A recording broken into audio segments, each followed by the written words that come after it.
Let's rewind a few years. Obviously, Blizzard had Overwatch in the pipeline. At what point did someone come in and say, you know what, we have to develop an actual league with cities, players, sponsors, platforms, and whatnot? Where in the process did that come into the conversation?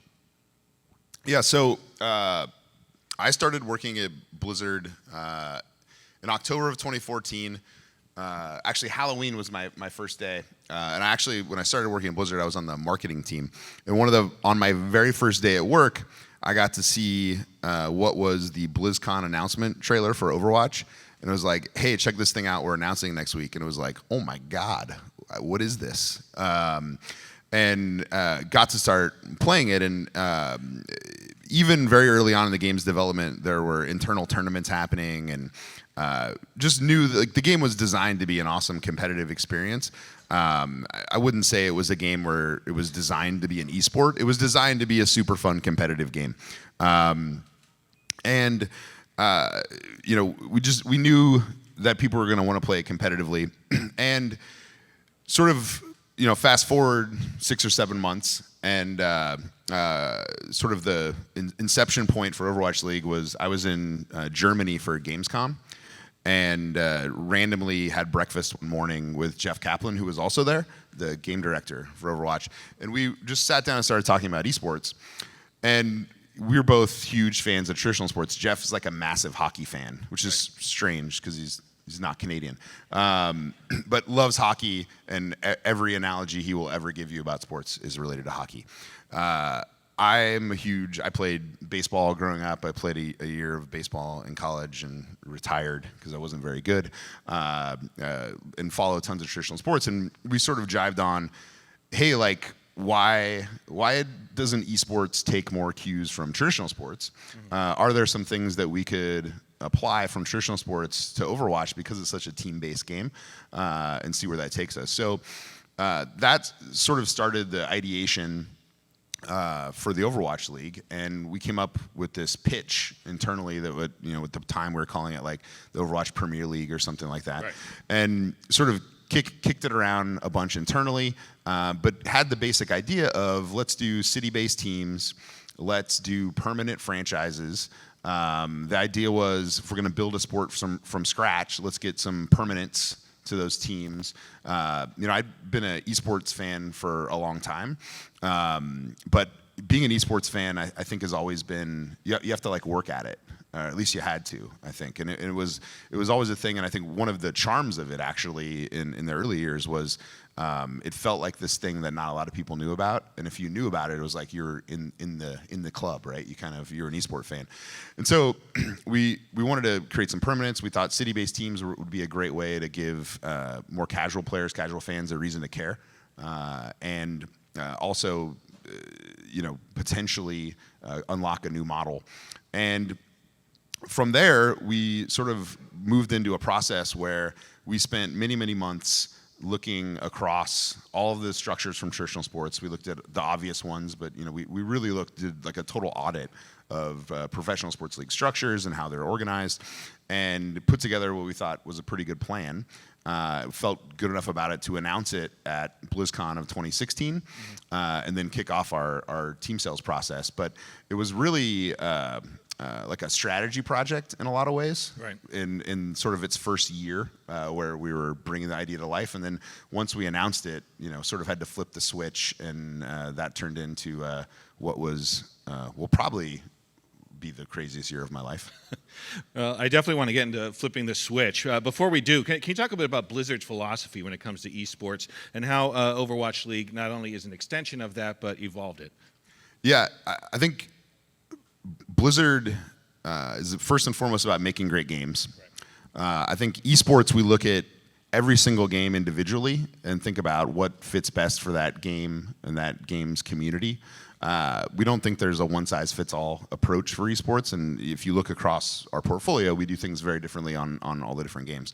But we do view esports as an incredibly important piece of a game's ecosystem. And to be a great competitive game, we think there needs to be a great competitive scene and community around the game. But it really comes down to making great games, and then once we make the decision that we're going to support this in esport, really supporting it not just from an esports perspective, but from a game development perspective too. When people ask me all the time, what does it take for a game to be a great esport? I really think there's only one answer, and that answer is a game development team that is supportive of it being an esport. That's going to invest the time and resources into building spectator tools and building all the tools you need in order to broadcast the game and make an awesome experience from an esports content perspective. So I think that's sort of the way that we approach it at Blizzard, is if we're going to do esports, and particularly in Overwatch, I think with all the things that the game teams added over the last year, really sort of all in from a game development perspective as well as the business and esports perspective. So then BlizzCon 2016, Overwatch Cup, we're seeing Robert Kraft, owner of the Patriots, for example, come in. Can you talk a little bit to me about pitching to them? Who all were you talking to? Were you looking specifically for, did you originally just want people who had experience in esports or just sports, or how did that mixture come about? Yeah, so BlizzCon 2016, we announced the Overwatch League. I get asked this question all the time, like, why was there so much time between when you announced at BlizzCon 2016 and when you announced the first 7 teams in July of 2017? And I truly wish that gap wasn't as long as it was. Like, it was definitely a long time. But it was really like BlizzCon's the best place for us to announce anything. It's like, it's our biggest megaphone. It's the one time a year where everyone's paying attention to Blizzard, so it made a lot of sense to announce it at BlizzCon.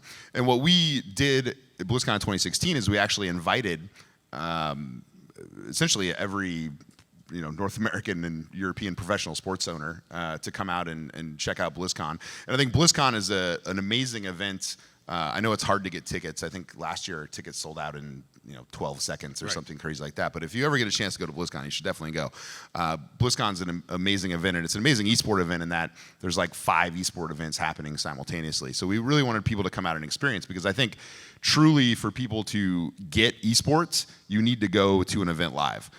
In the same way that I never cared about soccer because I'm American, it took me. I care about it now, but what made me care about it was I went to a Premier League game in London, and then I got it, right? I was like, oh, okay, there's so much history in all of the songs and the chants and the fandom. Like, it sort of sucks you in, and you become a fan. And I think the same sort of journey I think people need to go on in esports too. So we wanted people to come experience it. We hosted this big event where we sort of kicked off what became the team sales process, where we shared a presentation behind closed doors with some folks and said, hey, this is what we're doing on Overwatch League, and we'll be in touch soon. But it was cool to have, Robert Kraft is there, Stan Kroenke, who ended up buying teams, and a bunch of other people who didn't. But I think it was a really cool experience, and it was a really cool opportunity to get all those people in the same room. And in addition to those people, we had also invited pretty much every endemic esport club owner too. Right. And so we had this really cool moment that Friday at BlizzCon where you had sort of the who's who of esport team owners with the who's who of traditional sports team owners sort of mingling. And it was a cool experience for us just to see those worlds coming together, because it had sort of started a few months before that. There had been some deal activity in that space, but it was really cool to see that come together. And I think it makes a lot of sense for those worlds to come together. So that was what we did at BlizzCon, and then sort of from that moment, it was really about getting out in front of people and sharing our vision for the Overwatch League and looking for teams to sign up.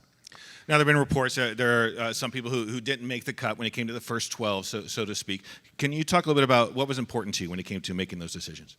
Yeah, we really wanted to find, it doesn't take much to go on Google and find many articles about bad things happening in esports, players not getting paid and all that kind of stuff. Right. And we thought if we were going to do this permanent franchise league and we were going to do this right, we needed to get professional owners that were going to come in and invest and build the infrastructure in the way that we wanted to do, because the vision for the Overwatch League is that we will be home and away. The idea is, like last night's super sick Seoul versus New York game that happened, the plan is in the not too distant future that game's played in either Seoul or New York.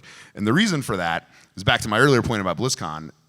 Right now in esports, you really only get to experience that content live if you live in like Seoul, Shanghai, LA.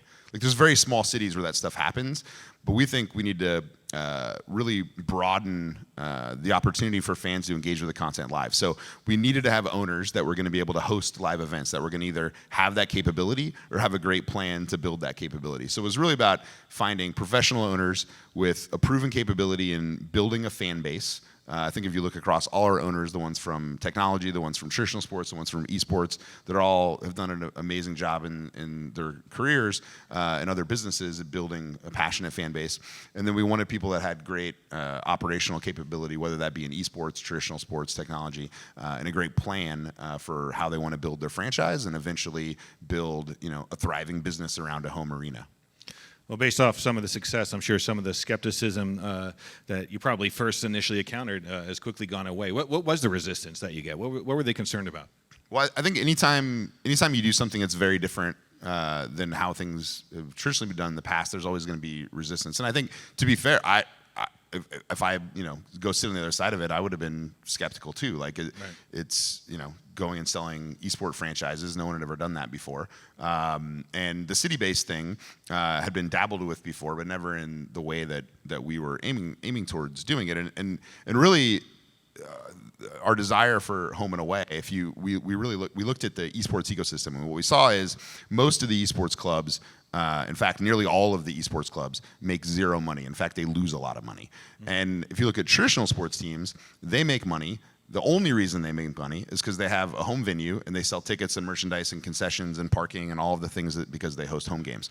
So we really thought there was a huge opportunity because the esports audience was really approaching scale. There's millions of fans around the world that want to engage with this content live, because going to an esport event is awesome. Like, you get to connect with other people that have the same passion as you. If you play a ton of Overwatch, it's really fun to go to a place where everyone else also plays a ton of Overwatch and share, have a shared experience around your passion for the game. So I think the resistance was a lot because of how ambitious the plan was. Right. But I think we've so far, have been executing pretty well. I think we have a long way to go until we get to the eventual vision. And I expect that, there will definitely be bumps on that road. But we really wanted to focus on coming out of the gate, executing professionally, making great content, and sort of scaling it from there. But I sort of, as a fan, sitting on the other side of it, I totally understand the skepticism, and that's totally natural. But I think we really are all in on this. This is not a thing that we're thinking about doing for a year or two and seeing how it goes. Mm-hmm. We're making a long-term commitment to building a business around the sport of Overwatch, which we think is an incredible opportunity. So now you have the investment. You've locked in teams and cities. Now, I imagine from your point of view, you're focusing on the production, the venues, the players. Let's jump into the players first of all, in terms of how they were recruited and brought in. Clearly, Overwatch World Cup provided one opportunity for people to be exposed as fantastic Overwatch players. What was your original goal there? Yeah, so first and foremost, when it comes to players, our goal was to create, our goal is still to this day, we want to create the world's premier esport league, where if you're a gamer, it's the league that you aspire to be in, mm-hmm. because it's the league where it's best to be a player. That's truly our goal. And I think we're off to a good start there. So, every player in the league, it was important to us that they had a guaranteed minimum salary. So $50,000 is the lowest salary a player in the league can make. We also wanted to make sure that a player's contract, if the team was going to sign a player to a contract, the contract meant something. I think you see too often in esports, players sign a contract and then they're dropped very easily. Right. We wanted to have some permanence there for players as well. We also, our teams have healthcare benefits and other benefits for players. So we really wanted to make being a pro player in the Overwatch League a real career, and something that players would aspire to be a part of. In terms of the teams finding the players, we assisted with that in as much as we have a ton of data on great Overwatch players. And so we shared with teams data that they could use for scouting of players. And I think we've seen, a lot of players come up in the league that most fans hadn't heard of. There had been Apex in Korea, OWPS in China. There had been contenders in North America and Europe, and obviously World Cup, as you mentioned. But there hadn't been a lot of consistent events. And so there's players like Dream Casper on Boston that very few people had ever heard of. It was mostly a ladder player. And the fact that teams had access to data where they could scout players, I think really helped uncover some players like that, and really excited to see, sort of the stars of tomorrow that are uncovered in that way. But that was sort of the extent of our involvement in the player selection process. I think going forward, as we move into season 2 and beyond, we'll probably look to formalize and maybe put a little bit more structure and continue to add more structure along the way in how player selection works and free agency. But so far, it was really important to us that the best players in the world, regardless of where they're from, were able to play in the Overwatch League. I think sports fans want to see their team win, and it was very important to us. We wanted to make sure that if there's 150 players in the Overwatch League, that it's truly the best 150 players in the world. Right. So then, from a production point of view, I imagine you have to think from the audience's perspective, how they're going to be viewing it, both in live and, of course, on whatever platform you ended up landing on. Talk a little bit about the thought that went into Blizzard Arena, and then maybe you could talk a little bit about some of the enhancements that came to help view the entire round, I guess would be the best way to go. Yeah, so in terms of viewability of the game, I think that was an area that we knew was incredibly important for Overwatch. Overwatch, if you think about Overwatch as a sport, it's basically, there's 12 players in the field, and at all times, all 12 players are doing something important. So how do you broadcast that? Oh, and by the way, it's super fast-paced. So it's a huge challenge in telling the story of an Overwatch match. So we used the World Cup last year in 2017 as an opportunity to sort of beta test some new features. So we have team uniforms, which was a full coloring of each of the teams, and not just the skins, but all of the effects in the game and all the UI elements. We had a new replay system, which I don't think people appreciate how amazing it is when you watch the Overwatch League broadcast and there's a super sick play and we miss it. Like, we have a instant replay up of that within seconds. And the only reason we can do that is because we can actually render those replays direct from the game engine, because the team built a tool where every single event that happens, there's an event log.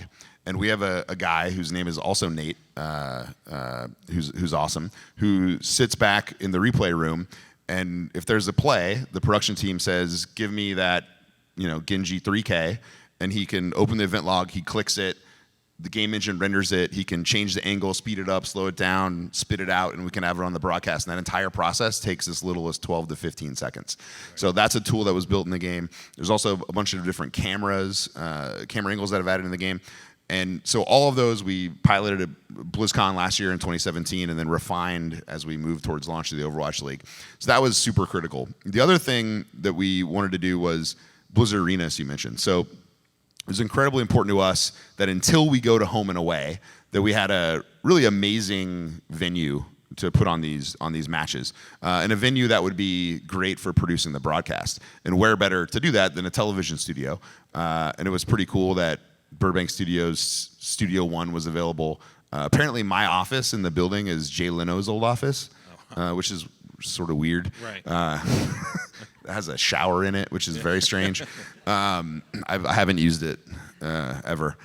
I don't plan on using it either. But it was an amazing facility, and we came in and built. And if you've been there, you know it's an incredible experience being there live. And especially when you sit down on the floor, you feel like you're almost like enveloped in the game. And there's also other elements in that stage that are also controlled by the game via an API, essentially a match data API. And it's hero screens that are dynamic. When a hero dies, they gray out. It has alt percentage. It makes it much easier to follow. And one of the coolest things that I think Overwatch is doing that I hope to see more esports do in the future is when you look at that Overwatch League stage, you'll see Fleda's face on the Seoul Dynasty from the face cam, and he's wearing a Seoul Dynasty uniform. And then you look up and you see he's playing Pharah, who's also wearing a Soul Dynasty uniform, and then you look at the gameplay, and it's like, oh, there's Farah in the Soul Dynasty uniform. We're really trying to reinforce you're not watching a simulation of a video game. There is a super skilled, professional gamer that's controlling this. Right. And it's also really cool that you can buy that jersey, and then you can also buy the jersey in the game. So we're really trying to reinforce that, and those are tools that are in there. But the Blizzard Arena is, essentially what we do there 4 days a week is make a live television show. It's not on TV, but on Twitch and on OverwatchLeague.com and MLG. And so it was really the perfect location to do that.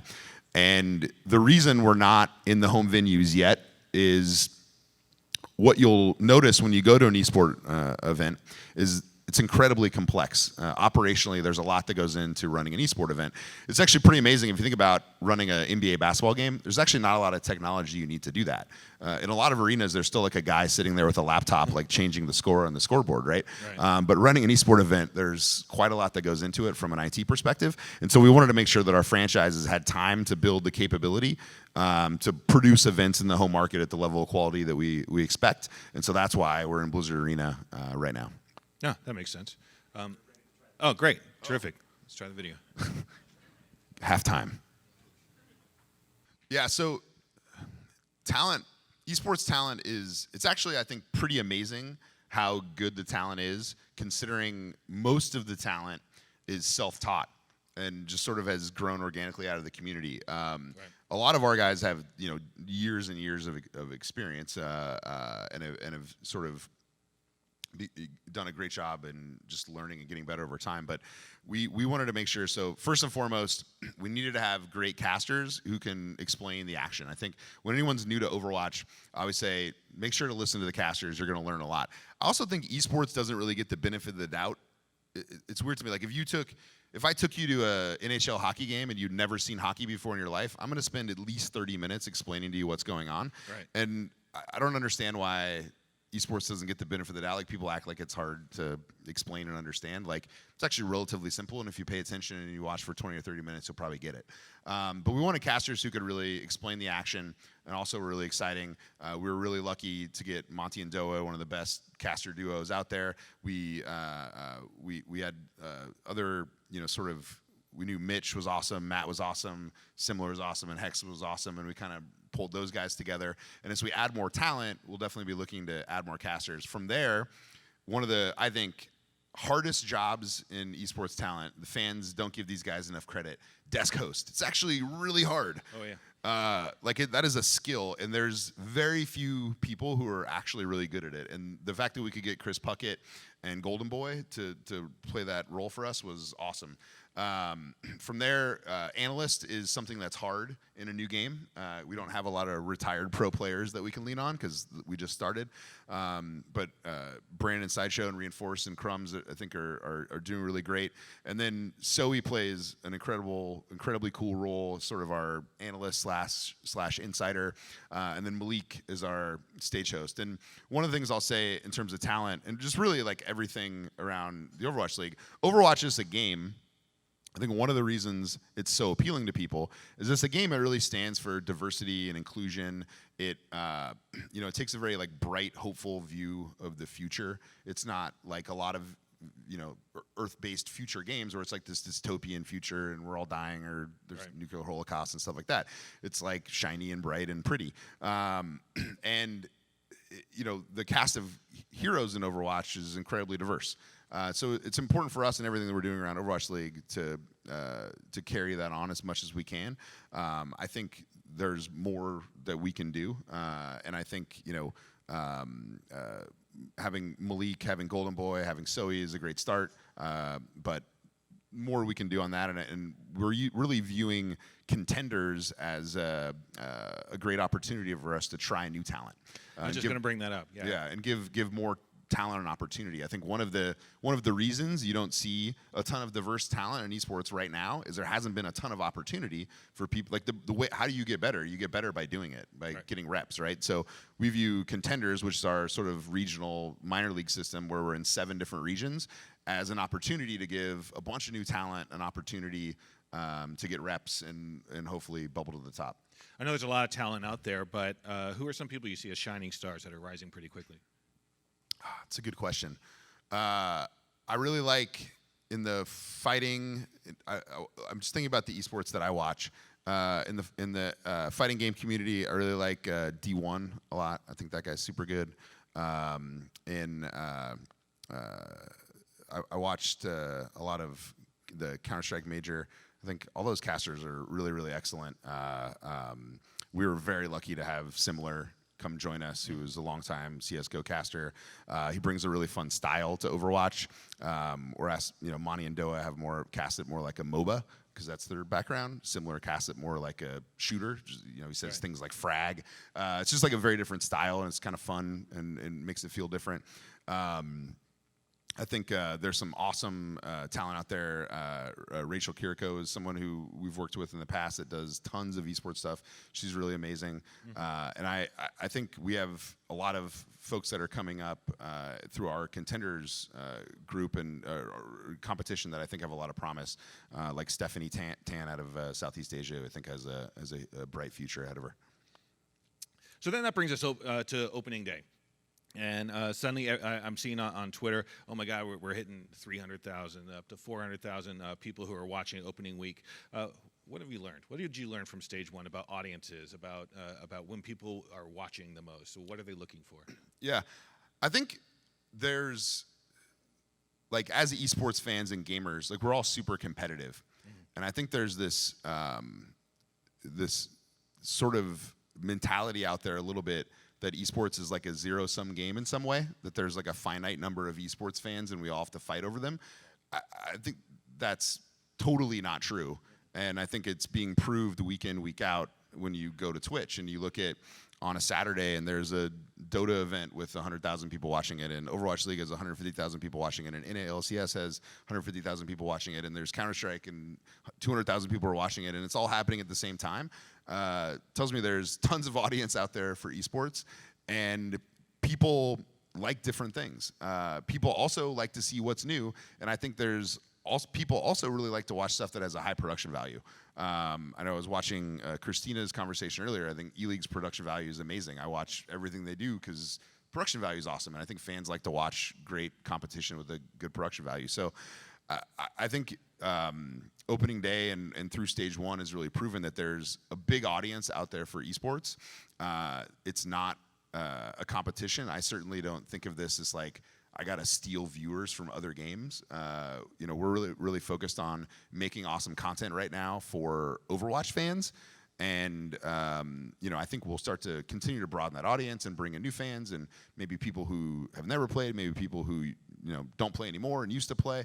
But there's a huge audience out there. And I think you're seeing that play out on Twitch on a daily basis, that there's fans out there that are excited about multiple games. And I think not too dissimilar from traditional sports, where you have, sort of a top tier of 4 or 5 really big leagues that all get really big viewership, and then you have 20 other pro sports leagues that all have big fan bases. I think you'll see similar thing in esports. Speaking of Twitch, I know that you had spoken with multiple traditional models when it came to showcasing the games. I know that's because I was chasing it, and they were telling me. And then, of course, you announced the deal with Twitch. What made that such the right platform for you? And then what are some of the ways you're working together to expand the audiences and kind of embed yourself? Yeah, I think Twitch is a great partner in that. They're truly a partner. Like, we're really working together to make watching Overwatch League on Twitch a great experience. We recently launched the cheer mote program with what I think are the coolest cheer motes on Twitch. I'm biased, but they're pretty cool. And there's a bunch more stuff that we want to do in addition to that. We really are working super closely with them. We have a team at the league that's working with the team at Twitch on a daily basis, from everything from marketing and promotion to additional features that we want to add, whether it's via Twitch extensions or things that we want to do in broadcast. So I think I'm very excited about what we're going to be bringing to Overwatch League fans in the future through the Twitch partnership. And I know Twitch is super excited and invested too. Unfortunately, we're a few some time away from making more announcements, so nothing I can announce today. But we're definitely hard at work on bringing additional things to the broadcast experience on Twitch. Yeah, I'd definitely like to dive into the future on that in a little bit. I am curious, stage 1 down, stage 2, in the middle of stage 2 now, what would you change? What one thing would you change from stage 1? That's a good question. So, well, we already did change some stuff. We changed broadcast times. The biggest change that we made was moving the stage finals from being on Saturday after we've already played 3 games to moving to Sunday, which will just allow us to make it more hype, to promote it better.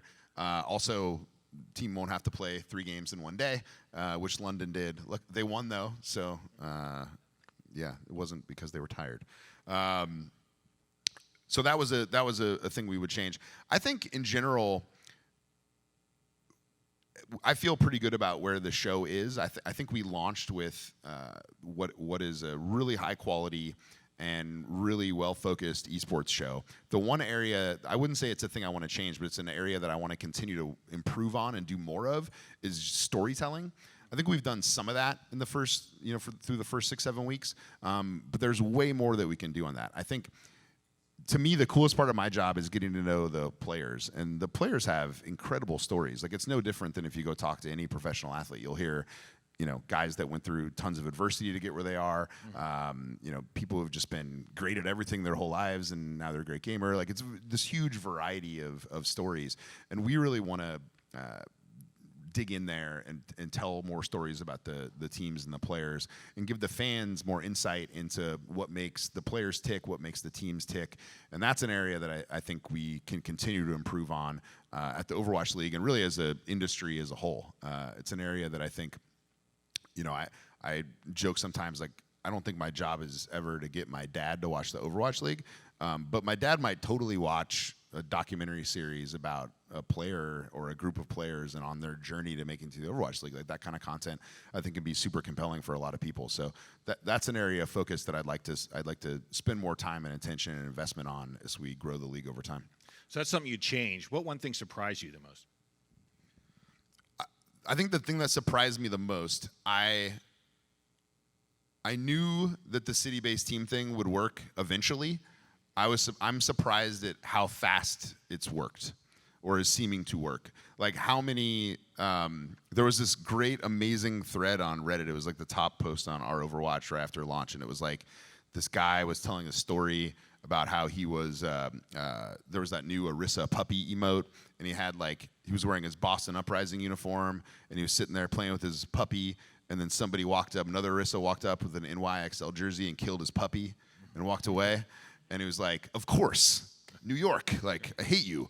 And it's a funny story, but I think we've seen a bunch of things like that pop up, like the Houston Outlaws booth here at South by Southwest, and how many Jake jerseys I'm already seeing walking around the convention hall today. And I think it's been really cool to see the watch parties, and I get sent a picture almost on a daily basis of, oh, hey, I was in a bar in Kansas City, or like a place that we don't even have an Overwatch League team, and Overwatch League is up on the TV. And I think there's something about that affinity you have around your city, the connection that you have to it. I mean, they're now talking about Boston Uprising scores on sports talk radio in the city. Like, it's pretty cool. Right. And I think that wouldn't be happening if it wasn't called the Boston Uprising. So I've been surprised at how quickly that's sort of caught on, and I'm really excited about the future when teams actually go to their home venues, how we can really amplify that and take that further, and things that we can do in the off season to get the teams out in the cities more, and really give fans in the local markets an opportunity to interact with the teams and players. Have you seen this becoming a family event? Yeah, for sure. I think Overwatch is a really broadly appealing game. So right. It's T for teen. I think we have a really broad player base. Saturday, if you ever go to Blizzard Arena, honestly, it's like half families. It's really, really cool to see. It's unclear to me whether it's parents bringing the kids or kids bringing the parents. It might be a little bit of both. But I noticed, like, I have 2 kids. My generation of dads, plus or minus 5 years probably, is the first generation of dads that's never not had video games in my life. So I had kids. Of course, I'm going to play games with my kids. Of course, I'm going to watch esports with my kids. That's not going to change. And I think as I get older, as my kids get older, as they have kids, it's just going to become super common, just as common as it is today to go to a Houston Astros game after work with the family as it is to go to a Houston Outlaws game with the kids after work. I don't see that being any different in 5 years. No, it's been a lot of fun. I know I play with my kids, and of course, there's nothing quite as humiliating as hearing a 12-year-old cuss me out when I miss something. You got to get good. Yeah. So actually, that brings up a good point. Let's talk about toxicity. Blizzard, from their point of view. PM'd him, didn't I? That was bad. Blizzard, as a tech leader, an esports leader in the space. What is their approach when it comes to toxicity? How do you deal with that? Clearly, it's a very complex question, something that's very tough to pinpoint. What are people's intentions? Did they mean to do this? Did they not mean to do this? Is this a cultural thing? Yeah, I mean, it's not just an issue for games. It's an issue for the internet. Right. And I don't think it's a thing that we're going to be able to solve with an esport league or with some games. It's something that's super important to us, though, and I know it's important to the entire industry. Blizzard just announced we're joining this the Fair Play Alliance. It's about 30 game developers that are getting together. There's a keynote next week at GDC sort of kicking it off, but it's really game developers coming together, sharing best practices, what's working, what's not working, to try to combat this issue as best we can as an industry. I think pro gamers have a role to play in this, in that I know it's a lot to ask of 20-year-olds to be role models, and I don't think anyone's asking them to be role models. But the one thing that pro gamers have to realize is when they're streaming on Twitch or putting a YouTube video up or even just playing in the Overwatch League, there's lots of really young kids that are watching them, and they're looking up to them in the same way that I looked up to Tony Gwynn when I was growing up in San Diego watching baseball. Like, he was my idol. I wanted to be him. And what you're seeing now is little kids growing up and looking to Dream Casper and Rouge Hung and Toby and Jake and these guys, and they want to be them when they grow up. Right. And you have, with YouTube and Twitch and all of these platforms, if you go spend time, I promise you, if you go spend time with 12, 13, 14, even all the way down, I mean, my son's 8. All they do is watch other people play video games on the internet. That's literally all they do. They're either playing games or watching other people play video games. And that's not going to magically change when they turn 30. Right. That's the answer to the question, how do you know esports will be successful in the future, by the way. You can feel free to borrow that one. But I think pro gamers and influencers and big streamers on Twitch, like if you look, like Ninja had 650,000 people watching him play Fortnite last night. Right. Like, that's awesome and incredible, but that's a lot of responsibility. Like, there are now, I promise you, there's a kid that woke up somewhere in the world this morning and said, I'm going to be Ninja when I grow up. I promise you that happened, and it was probably thousands of kids that said that this morning. So I think we have to think about those platforms and those places and the way that we interact with others on games. And I think it's really going to take everybody who's a gamer and everybody who's an esport fan and everybody who's a part of these communities to do whatever they can, their small part, to make these places inclusive and welcoming places for all to come and spend time. And I think only with an effort where everybody's working together towards that goal will we be successful in eliminating toxicity. And I don't know that it's something we'll ever eliminate, but I know it's something that we can all do better at. So looking forward then, once season 1 is done, what are going to be your immediate goals? I think I'm going to go on a vacation. Potentially. I don't know. I might just go watch more esports too. But, right. We're really the big focus for us right now, operationally, is thinking about going home and away. Like that's the key focus. That's when we think Overwatch League is really going to take off, is when, Houston and Dallas are playing against each other in Houston or Dallas. Like, we think that's going to be an awesome moment. So all of my attention in the off season, and really all of my attention now, is really going to be focused on how do we get our teams ready to do that? How do we get ready to do that? How do we go from producing a broadcast in Burbank to producing 6 broadcasts in the same day around the world? Like, that's a thing that could happen, right? What's your vision for that? Is it going to be blocks the way it is now? Is it going to be something more? We'll see how it evolves. Scheduling for a sports league is incredibly complex. Yeah. So, like at the NBA, I think 40 years ago, it was probably 2 guys in a room with a bunch of Post-it notes. Now it's data scientists with very complex mathematical models that are taking in all sorts of factors like venue availability and times and how many back-to-backs you've played and how many 4 and 6s you played and all these sorts of things. And we're going to have the same challenge. And so I don't know exactly what that schedule is going to look like. We're going to have to ingest all those factors and put together something we think makes sense. I think one thing I can say is we will make sure that we're optimizing. Like if there's a game that's played in Houston, it will be played at a good time for Houston, irregardless of the rest of the world. And the same thing for London and Paris and Seoul and Shanghai. That's how we'll schedule, because that's how you schedule a sports league. But beyond that, we haven't quite figured out exactly days of the week and things like that. But it's it's totally conceivable that there could be games almost every day of the week. Do you see people starting to travel next season or further down the road? We'll see. I think we're about to start kicking off expansion sales for season 2. My next question. We're going to be looking to add additional teams in Europe and Asia. Is really going to be our focus. We want to balance. We have 9 North American teams now. We really want to balance the league out more globally to have it be more reflective of the Overwatch player base, which is extremely global. So I don't have an exact timeline on it, but it's something that we're working hard towards, and we want to do as soon as the teams are ready. Do you foresee divisions divided by North America? Yeah, well, we have the 2 divisions now, Pacific and Atlantic, and I think that gives us a really good base to work off of.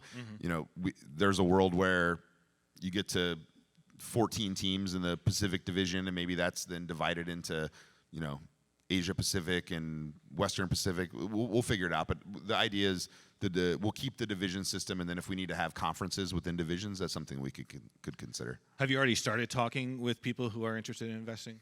Yeah, we have. I'd say formally the process is going to kick off here in a few weeks, right? Which will mean back on the road doing meetings, which is always fun. It's really exciting, honestly. Selling the teams in the first year, and ramping into doing that again next year. It's really exciting to see how engaged, particularly the guys from traditional sports, like. Something I think it's important for fans to know is our owners, this is not like an investment that they made that they're put off in the corner. Like, they're incredibly engaged. We had our first team owner meeting back in November where we had 4 representatives of each team out.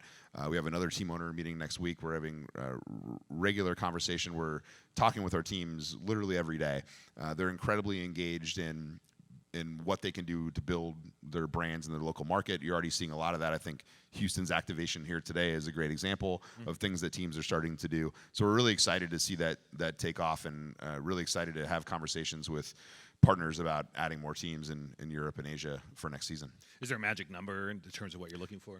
No, I don't think we have a set number. We'll go out and see where the interest is, but I know there's a lot of interest, and it's going to be a different proposition. Last year, when we were selling the teams, we're selling a vision, and now we're selling an actual product that's had some success. So I think it'll be a bit of a different process, but there's definitely a lot of folks out there interested, and I think for us, we're looking for people, like I mentioned, that have a proven ability in building a great fan base, great operational capability, and a really solid plan for how they're going to build a world-class esports brand in a market. Terrific. Now, I know I'm sure there's some people in the audience who want to do questions. Maybe we'll take one last crack at the video, see if we can get that going. And if not, then we'll just jump right into the questions. All right, video's dead. Let's go with the questions. Let's do this. My name's Christian. My question is, Nate, you mentioned that a lot of the teams don't make any money. They're losing money, which makes sense. But when you're speaking to the franchises and also the capital budgeting committee within Blizzard itself, what are some of the financial metrics that you guys discuss in order to incentivize making that upfront investment into the league? Yeah, so the whole one of the whole reasons for franchising for city-based teams for home and away is we think that is the key to unlocking significant revenues and profits for teams. Is once they get to hosting home games and they are able to sell local sponsors. If you think about if you go to an Astros game, you're going to look out in the outfield and you're going to see like the local Ford dealer is going to have a banner out there. You're going to see like a credit union, a hospital. Those brands have zero reason to invest in esports today because it's global and there's no local activation. We think having home games like that's going to unlock significant potential revenue for teams from local sponsors. We think selling tickets, selling merchandise in the home market, all of the things around the venue, all of that's going to unlock revenue streams that don't exist in esports today for teams. And so that's really the vision. And in addition, in the Overwatch League, all of the revenues that we make as a league across, the media deals like we have with Twitch, sponsorships like we have with HP, Intel, Toyota, T-Mobile, Sour Patch Kids, all of those revenues, including the revenue for that jersey you're wearing, goes into a pool that we share with the teams. Thank you. Hi, my name's Luke, and I'm just I'm looking to wondering if you have any strategies for the casual viewership of Overwatch League. I'm curious if you have any data on how many of the viewers are non-gamers and come from traditional sports areas, and what if any strategies do you have on getting non-Overwatch players to watch Overwatch League? Yeah. I don't have any specific data on that I can share yet. It's still pretty early on that, but we do know there's a lot of people who watch the Overwatch League who aren't actively playing Overwatch. I think one of the things that we are thinking a lot about is how do we produce the broadcast in a way that's really accessible while at the same time giving core fans tools where they can get the experience they want. So one of the big things that we hear a lot is super hardcore Overwatch players and really core fans. If it were up to them, everything would be first person all the time. They want to see sick plays in first person. If you talk to more casual players or even people who don't play, they're like, oh my gosh, give me third person all the time. I never want to see first person. I can't understand what's going on. So that's tricky, right? What we want to do is really be thoughtful about how we produce a broadcast that's accessible for casual fans, how we also give awesome experiences to core fans as well. We've thought a lot about, at some point, maybe in the future, do we have tools that allow fans to choose which angle they want to watch from? Maybe you actually only care about watching Pharah, you just want to watch Fleta play Pharah, you can do that. That's something we, down the road could be, is something we've thought a lot about. So overall though, I think we really want to make sure our main show that you watch is accessible, and maybe if you're new to the game or maybe you don't play much, you still have a good understanding of what's happening after sort of a basic explanation of the rules. Hi, I'm Alex. My favorite quote about the Overwatch League on Twitch was someone saying this is the biggest bet that anyone has ever taken, that esports is going to be a really huge thing, and there's going to be thousands of people really, really nervous that you guys fuck it up. Did you have any plans in place that what would you do if it didn't work out the way they did, especially towards people who invested a lot of money in teams and sponsors? Yeah, I mean, honestly, no. Okay. I mean, we felt pretty. I mean, the best thing that happened on launch day was I was walking around the studio, and there were 150 people there, getting ready to launch the league, and nobody was freaking out. There were no last minute. No one was running around like a chicken with their head cut off. Everybody was just ready to execute, which meant we were ready. And that felt really good. That was actually the most satisfying thing of that day, was that everything just worked and it went well. So I think we were very thoughtful about the team that we built. We were very thoughtful about the plan. We were ready to launch the league. We knew that it was going to take time to build, but we never thought about, well, what are we going to do if this doesn't work? We felt really confident in our plan. We think we have a good plan. We think we have a great team built around the league to execute it. And it's awesome that fans love it so much out of the gate, and we're going to continue to work hard to make sure that we continue to earn that passion. Thank you. Hi, my name is Steve. You talked a lot about how closely you're trying to bring the Overwatch League to traditional sports. My question is, what are you trying to do to make it unique and stand out from traditional sports? And related to that, Overwatch League VR when? That would be pretty sick, right? If you could like be the payload. It might be terrifying too. So I don't know the answer to that one. I think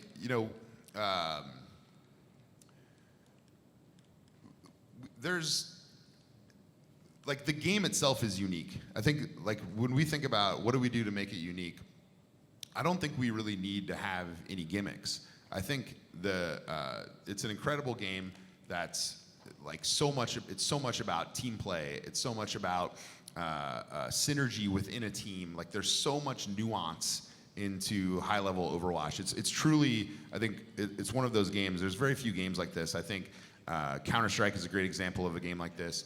Dota and League and Heroes are great examples of games like this, where it's relatively simple to learn, but it's nearly impossible to master, right? And those I think are the best games, the games that we all love to play competitively. And so I think Overwatch is an incredibly unique game and really stands out for all of those reasons.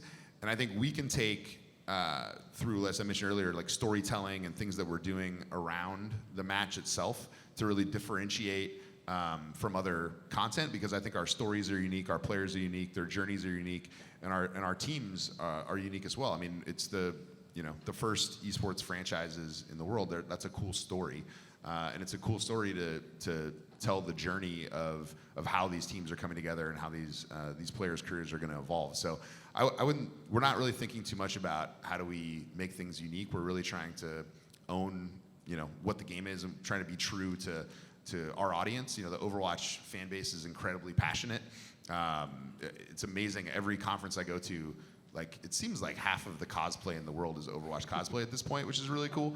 The audience is incredibly passionate. We just need to make sure we're remaining authentic to the brand and authentic to that audience, and I think we'll do fine. Great. Thank you. Hi, Adam Rubin with the Detroit Pistons. Question on expansion. Obviously, you're looking to expand to teams worldwide. How are you going to handle players? Will they all go back into free agency? Will it be a traditional sports protection draft where teams will protect 1 to 3 players and then they draft from there? Or will the newer teams be forced to draft from players who aren't currently on rosters? That's a super good question. We are working out the details of that right now. I think there will definitely be some mechanism that gives new expansion teams an opportunity to have a crack at some talent, but the exact mechanism of that we haven't worked out yet. But we'll probably have an announcement on that within the next month or two as we start to roll out more information around season 2. Cool, thank you. Hey guys, Mark, Phillip, Chris, how are you? Good to see you. Mark, Phillip, Diva Main here. My question is around sort of how you are looking at other sports.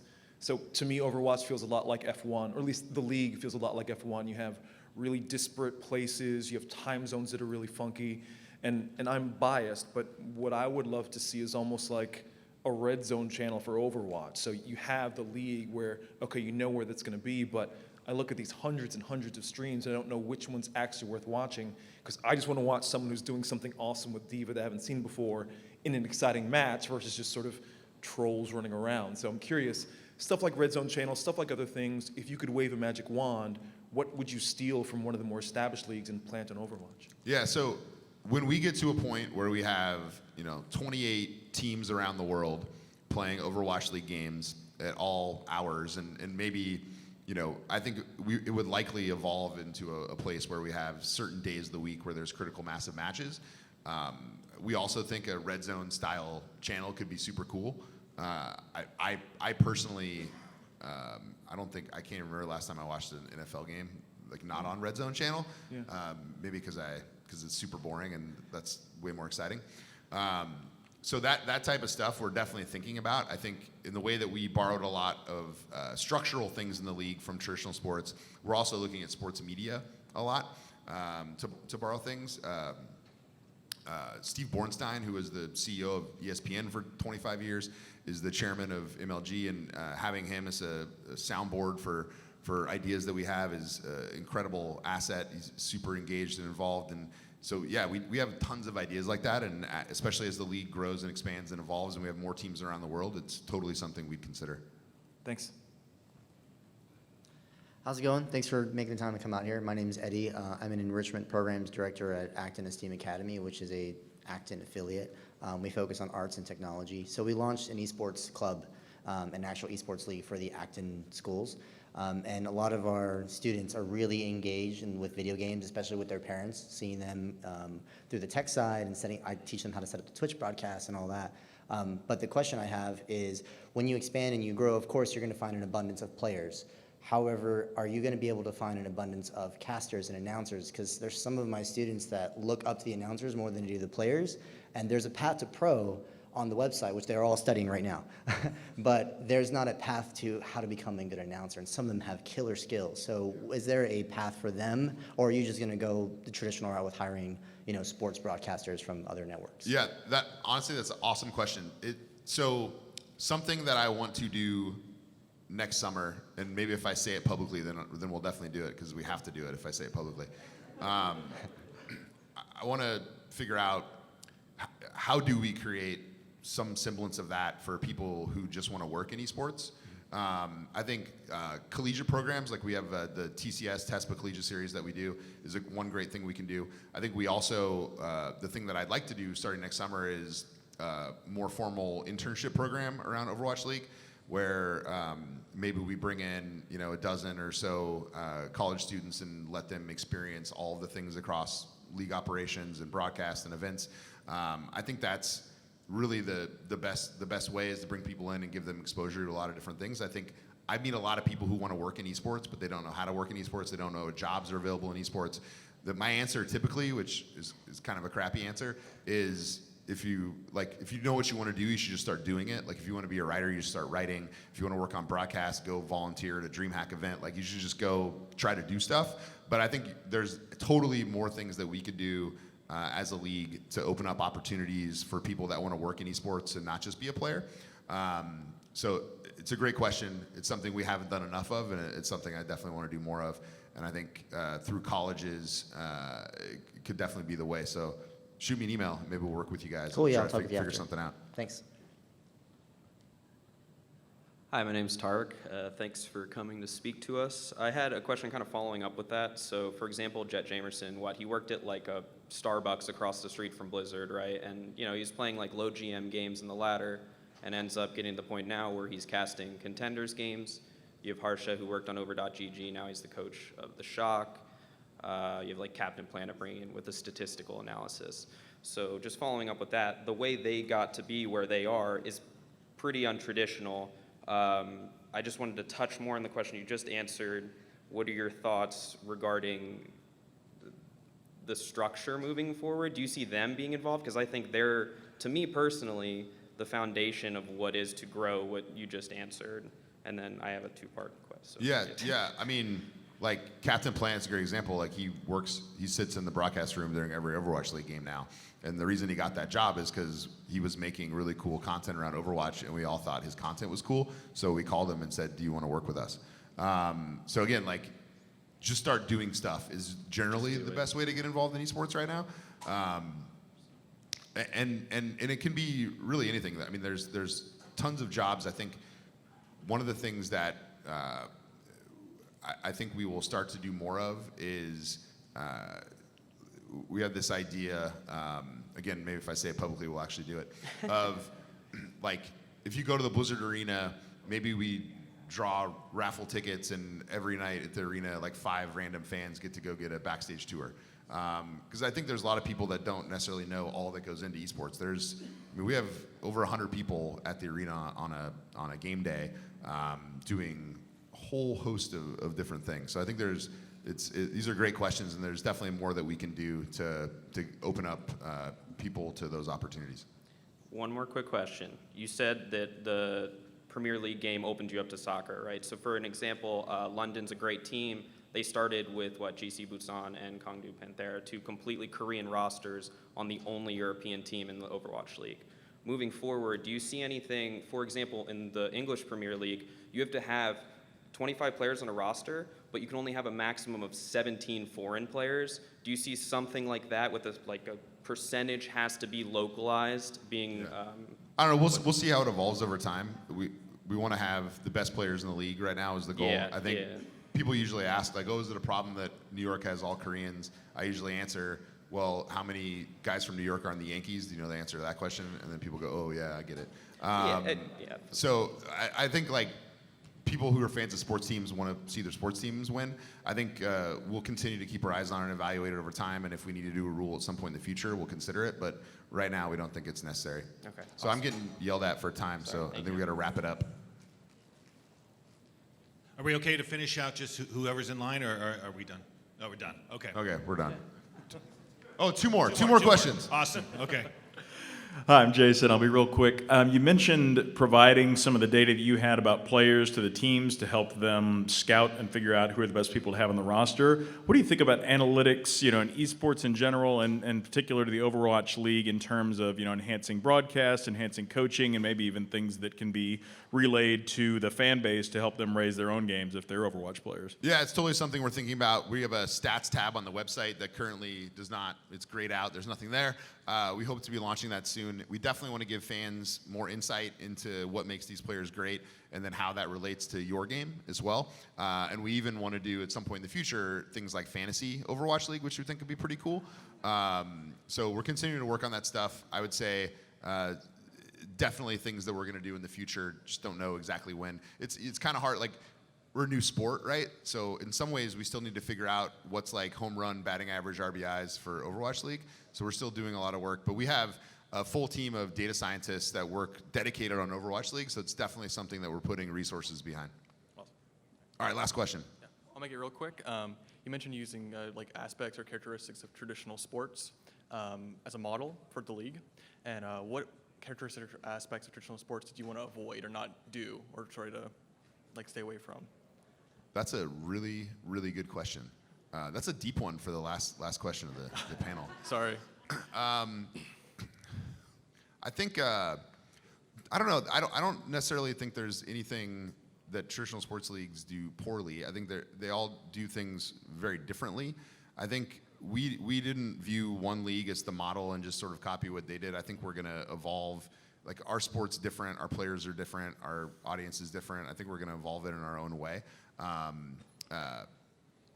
think we want to make sure that the thing that's most important to us is that we continue to make content that's authentic to our fans and really support our pro players and treat them professionally and build them up. And I think we're I don't even really, there's nothing really bad, I would say, that traditional sports leagues do. It's all just different. And I think we're going to end up charting our own path as well. All right, thank you. Beautiful. Thank you, everybody. Cool, thanks.